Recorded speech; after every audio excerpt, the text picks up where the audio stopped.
I'm here in Dallas, Texas, covering CPAC. Today, I'm going to give you a little tour through the wild world of MAGA CPAC merchandise that's on offer. Vendors are selling anything and everything Trump and MAGA here. There are children's books like this one, Plot Against the King, based on false conspiracies that Trump had the election stolen from him. I even had a go playing the Stop the Steal board game. In the game, we kind of did a timeline. It's the Russia hoax, then China virus or COVID, the mostly peaceful protests, quote, Summer of Love, and then campaign follies. We have fake news cards, the corruption cards, and the trigger cards. Wait, CPAC? I could have sworn we just had one of these. No. Not that one. We are conservatives. We believe in our commonly shared values. Yes. Love of God, love of nation, of homeland, and love of the family. Not that one. Deliver them an electoral defeat so resounding that they are exiled into political oblivion, never ever to return again. Yeah.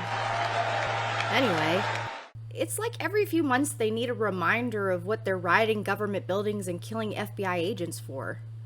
And he would be so proud. CPAC Texas, as if Texans needed another opportunity to show off their gun paraphernalia after Uvalde, was held earlier this month, and as usual, the merch haul was centered around Trump. There are hats, t-shirts, socks, slippers, commemorative plates, bills with Trump's face on it, and more. This year's straw poll showed 69% support for him to run in 2024, only 1% less than last year's CPAC poll, and after all the crap the public has learned about him since then. I don't see this degree of hero worship on the left. I mean, not to this extent. AOC and Bernie can reel in some enthusiasm, but we're not living in delusion that they can do no wrong and donning their gear like it's a lifestyle. These people probably have all the Helga Pataki-esque shrines to their one love, Donald.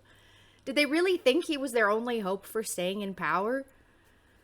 But that's what CPAC is, a safe space for a deluded cult centered around 3 important factors. And I say important because they have all proven consequential for us.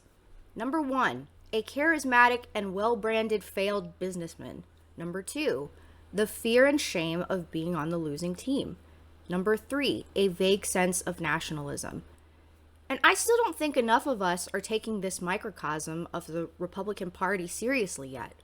All the violence and the degradation we've seen come from this party for at least the past 6 years is being quietly enabled by CPAC attendees who buy the Let's Go Brandon t-shirt or the red MAGA hat. And now, after those 6 years of Trumpism, the marketplace has evolved and is spreading the hate to a wider demographic, more vulnerable minds and captive audiences. Based on just the merch haul at CPAC, without going into a single conference, workshop, or session, one can gather the policy agenda and life choices for the Republican Party for the foreseeable future. Truth is perception, and no one's fact-checking. If you know the actual truth, find a way to turn the lies into a grift.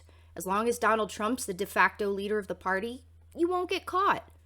Use all informational tools like books and pamphlets to push culture war with LGBTQ+, Black, Muslim people, allies. Lyndon Johnson put it plainly. If you can convince the lowest white man he's better than the best colored man, he won't notice you're picking his pocket. Hell, give him somebody to look down on and he'll empty his pockets for you. And we continue. Own the libs. Place yourself in the winning position in any situation. Make them feel the shame of losing. Because all of this is really just a fun game, not our material future. Widen the rift so there's no room for meaningful discussion of policy and reform. That way you're still winning, and there's no one to call your bluff. And lastly, play the victim every chance you get. Those who trespass against us, and lead us not into temptation, but deliver us from evil. For thine is the kingdom, the power, and the glory forever. And make everything feel like an urgent existential threat to your way of life, whether it's immigration or the election being stolen. What did you think when he said that Hungary doesn't want to be mixed race people? He said refugees were welcomed, but illegal aliens, and that's what they are not welcomed. People are not allowed to just come into his country and take it over and take advantage like they do here. That gives you the right to carry your big gun around.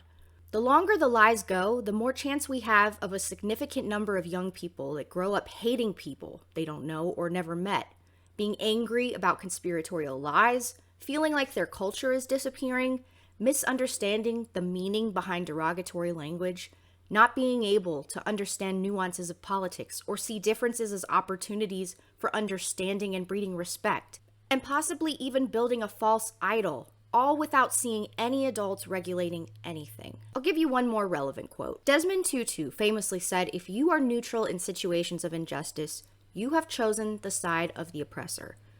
Anyone that goes to CPAC for the culture or rhetoric is quietly allowing the most violent and power-hungry get away with overthrowing democracy. Because hey, Trump's their guy, and he'll never turn his back on them, right?